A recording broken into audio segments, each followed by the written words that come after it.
a este módulo llamado anemias hemolíticas. Como ya sabemos, una vez que la anemia fue clasificada por la baja cantidad de hemoglobina y eritrocitos bajos, es considerada como una anemia normocítica normocrómica, puesto que los eritrocitos son normales, sin embargo, están disminuidos, y en este caso en particular no se debe a la falta de producción, sino a un aumento en su destrucción.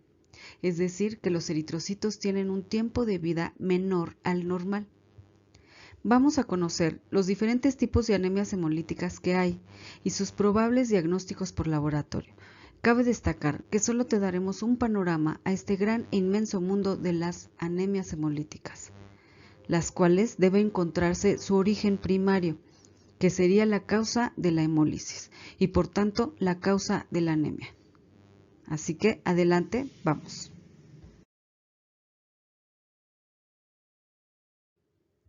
Los eritrocitos tienen un tiempo de vida de 120 días de manera normal. En los pacientes con anemia hemolítica, la médula ósea no es capaz de compensar los eritrocitos que se van perdiendo o destruyendo. Como resultado, el número de eritrocitos disminuye y se refleja como anemia. Cada eritrocito es normal y sus índices eritrocitarios se encuentran normales, así como la concentración de hemoglobina que presentan. Y aunque algunas veces la médula ósea se ve forzada y compensada por la pérdida de eritrocitos en los pacientes, no refleja la anemia como tal. Sin embargo, sí presentan una enfermedad hemolítica.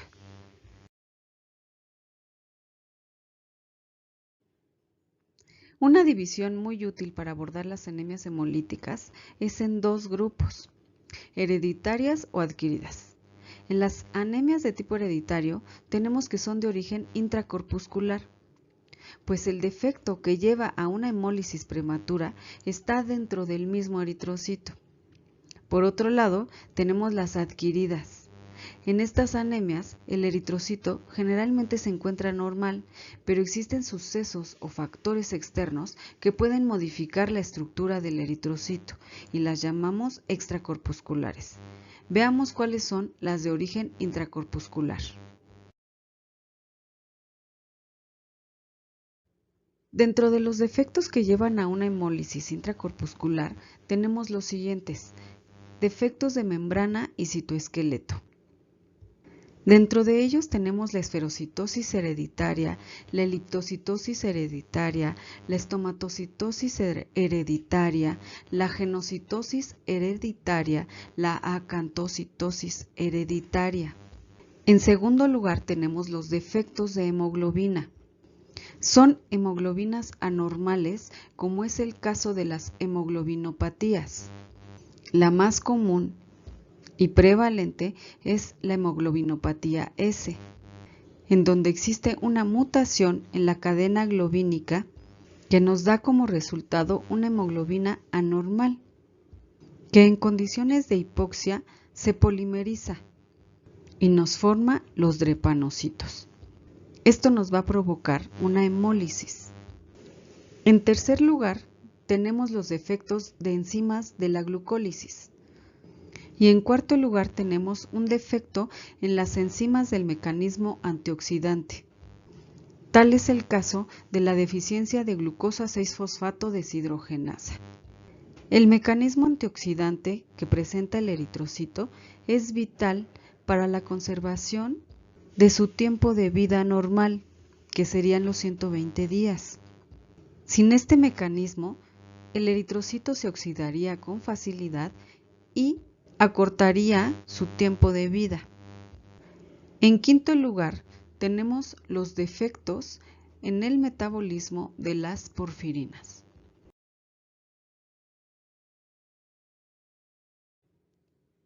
En su mayoría de las anemias hemolíticas adquiridas son consecuencia de factores externos, lo que provoca que sean destruidos prematuramente. Dentro de estas posibles causas tenemos las siguientes: por anticuerpos, por factores mecánicos como redes de fibrina dentro del vaso sanguíneo, por algunas quemaduras, por agentes oxidantes, por alteraciones en los lípidos secundarios a daño hepático, por microorganismos, por toxinas y venenos.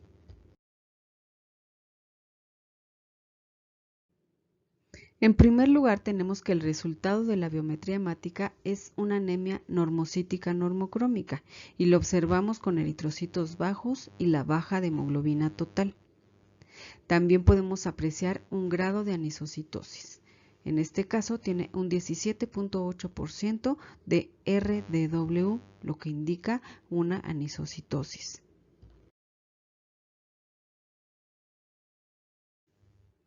Un aspecto importante que vamos a tomar en cuenta cuando tenemos anemias hemolíticas es el aumento de la eritropoiesis, así que tenemos la presencia de reticulocitosis. Es importante mencionar que el dato de reticulocitos debe ser en absolutos, es decir, por milímetro cúbico, y no en porcentaje. Para este dato vamos a tomar en cuenta los eritrocitos totales y aplicamos una regla de 3 para el porcentaje que contamos en la tinción especial. A la par, haremos el frotis de sangre periférica para observar la morfología presente y el grado de anisocitosis. Aquí vamos a apreciar la basofilia difusa, entre otras células que podremos apreciar en la anemia hemolítica. Seguido del frotis, vamos a observar las pruebas de Coombs y bilirrubinas.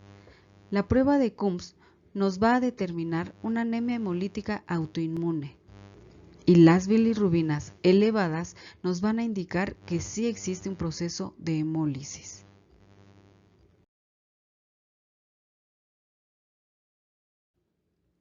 Veamos cómo vamos a apreciar el frotis. Observar la morfología que presenta nos brindará una orientación mayor. Existen morfologías diversas en los eritrocitos dependiendo del tipo de hemólisis y las veremos presentes. Una de ellas es la basofilia difusa, la cual observamos en el frotis con tinciones de Romanowsky. Esto se debe a que el eritrocito expulsa prematuramente el núcleo en su etapa de eritroblasto basófilo o alguna etapa anterior que presentan aún ribosomas, y no en la etapa de eritroblasto ortocromático como ocurriría de manera normal. Así que los vemos más grandes y un poco más basófilos o azules con puntos azules que serían punteado basófilo. Y esto es debido a los ribosomas que aún tienen presentes.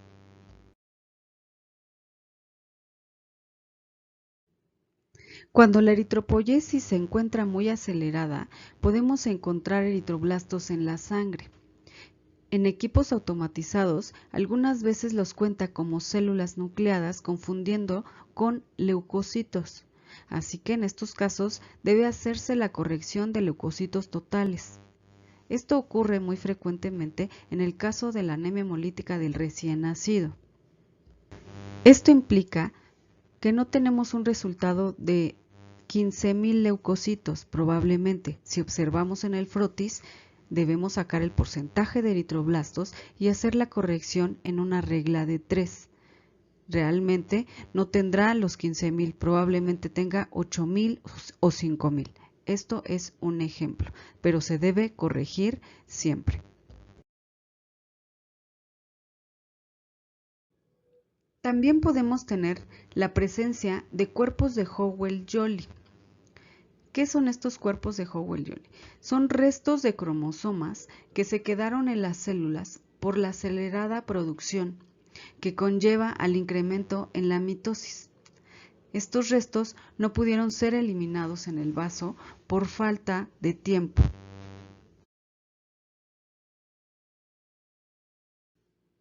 Tenemos también la presencia de esferocitos. Pero ¿cómo se forman estos esferocitos? El eritrocito pierde membrana, lo cual, respecto a su volumen, los vuelve redondos.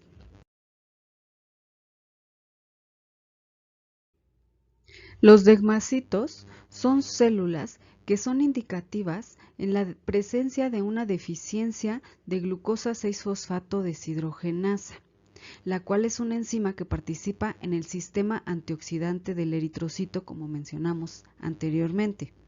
¿Qué son los degmacitos? Son eritrocitos mordidos. También son llamados células pinzadas. Los acantocitos los tenemos presentes en la acantocitosis hereditaria o en la deficiencia de apolipoproteínas o trastornos de lípidos que pueden alterar la membrana de los eritrocitos. Tal es el caso del hipotiroidismo.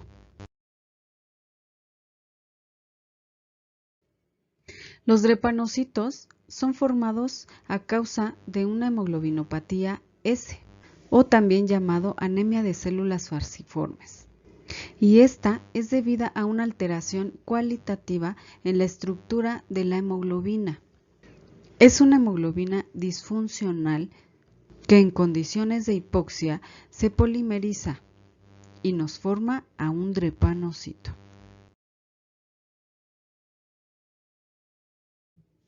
Los esquizocitos son eritrocitos fragmentados mecánicamente. Tal es el caso de microangiopatías. ¿Qué es lo que ocurre? Un eritrocito es flexible de manera normal. Si va pasando por el vaso sanguíneo, este se dobla naturalmente. Sin embargo, puede encontrarse con obstáculos dentro de la circulación de sangre, como redes de fibrina o vasos pequeños, lo cual va a impedir su paso y los va a fragmentar, convirtiéndolos en estos triángulos que son llamados esquizocitos.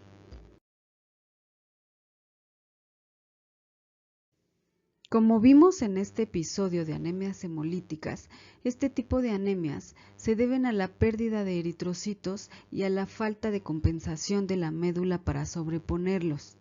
Sin embargo, las anemias hemolíticas son muy variadas y por causas muy diversas. Encontrar la causa es el real objetivo de todo médico y el diagnóstico correcto para esta anemia.